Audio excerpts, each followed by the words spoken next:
fog rolled in like a ghostly specter, enveloping the old, abandoned mansion in its cold, damp embrace. The moon, a pale, sickly crescent, cast eerie shadows that danced and writhed across the weathered facade. I shivered, not just from the chill, but from the anticipation of what lay within. My name is Elias, and I was a hunter, not the kind you see in the movies with fancy gadgets and supernatural abilities. I was a simple man, armed with a shotgun, and a deep-seated belief in the existence of the undead. Tonight, I was hunting a vampire.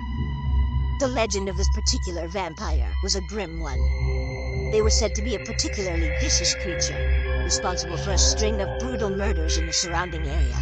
The local villagers, terrified and desperate, had turned to me for help.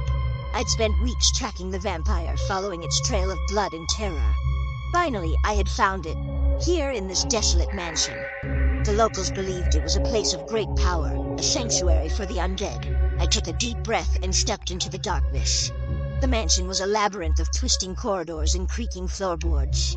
The air was thick with the scent of decay and death. I pressed on, my heart pounding in my chest. Suddenly, I heard a low, guttural growl.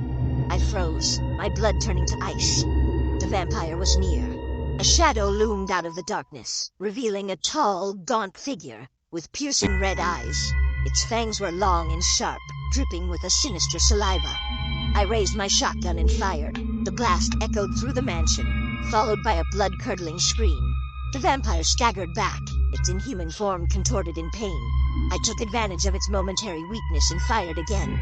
The vampire fell to the ground, its body twitching and convulsing.